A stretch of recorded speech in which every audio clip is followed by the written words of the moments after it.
اب یہ جو عیدی کا مسئلہ ہے، جب واپس آتے تو ظاہر ہے کہ عیدی ایک مطلب ہے کہ بچے انتظار کرتے ہیں عید کا، اور جب عیدی ملتی ہے تو اس میں جو کمینگی ہوتی ہے بچوں کو، آپ کو پتہ ہے بڑے کمینے لوگ ہوتے ہیں، چھوٹے ہم بھی تھے، تو یہ جب رشتہ داروں کے گھروں میں جاتے تھے تو کوشش کرتے تھے کہ ململ کی کوئی ایسا قمیض پہنے جس میں اگر آپ نوٹ ڈالیں تو نظر آئے۔ وہاں جا کے وہ خالہ دی، پھپھی دی، ماموں جو جس کے گھر بھی جاتے تھے تو وہ بار بار اس کو شو کرتے تھے کہ دیکھو مطلب یہ عیدی ہے تو آپ بھی کچھ دیں، تو ظاہر ہے کہ وہاں سے عیدی حاصل ہوتی تھی۔ اب نئے کپڑے جو سلوائے جاتے یہ بھی ایک آج کل بہت کم ہے، اور اس کی وجہ یہ ہے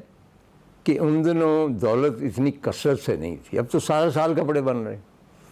نئے کپڑوں کا تو کانسیپٹ یہ تھا کہ صرف عید بقرعید پہ ہی کپڑے بنتے تھے، باقی سارا سال تو نہیں بنتے تھے، چنانچہ ان کی جو خوشی ہوتی تھی وہ بے پناہ ہوتی تھی۔ اور مجھے یہ بھی یاد ہے کہ جب کبھی شوز خریدنے گئے اور وہ شوز پہنے عید کو،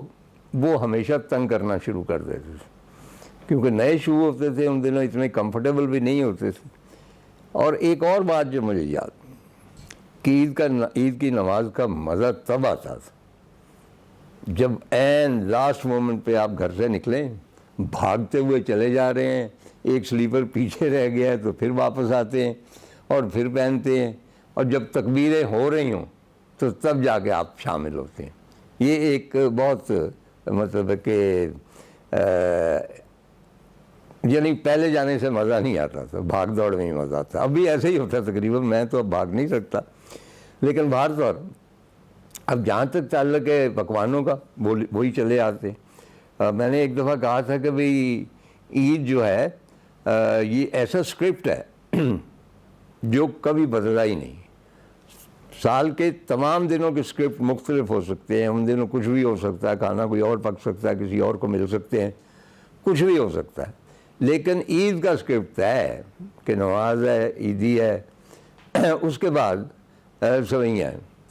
اچھا، سوئیاں دو قسم کی ہوتی تھی، آج کل بہت پولوٹیڈ قسم کی سوئیاں ہوتی ہیں، ان میں سوئیاں کم ہوتی ہیں، دودھ چھوارے پتہ نہیں کیا ان کو شیر کہتے ہیں یا وٹیور، لیکن ان زمانوں میں دودھ کی سوئیاں ہوتی تھیں یا پھر سادہ بوائلڈ سوئیاں ہوتی تھیں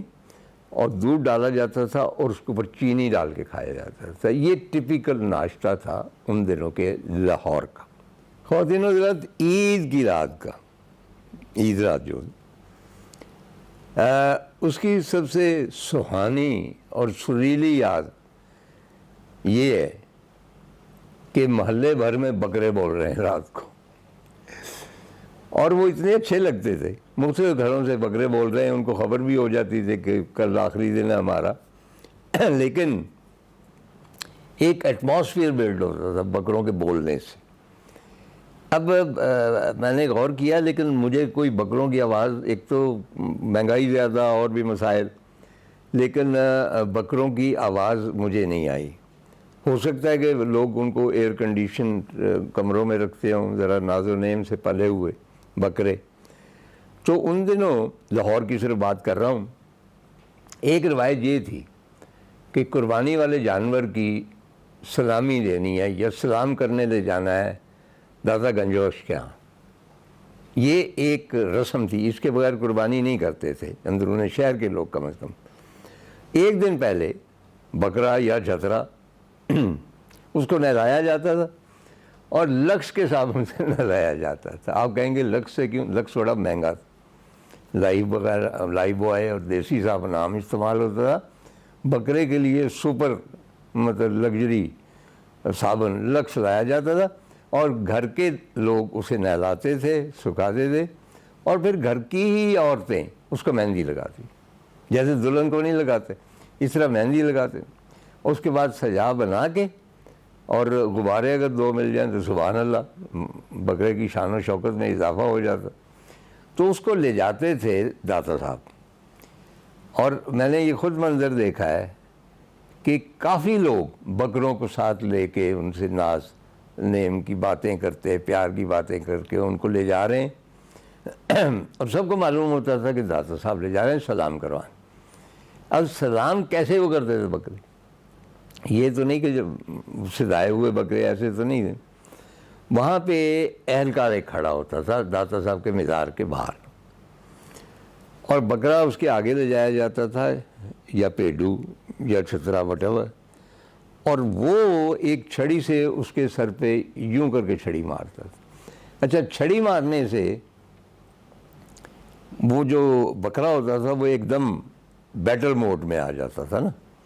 کہ شاید مجھ پہ حملہ ہوا ہے, تو یوں کر کے وہ نیچے جو سر کرتا تھا نا, تو کہتے تھے بس سلام ہو گیا. یہ سلام کی روایت تھی.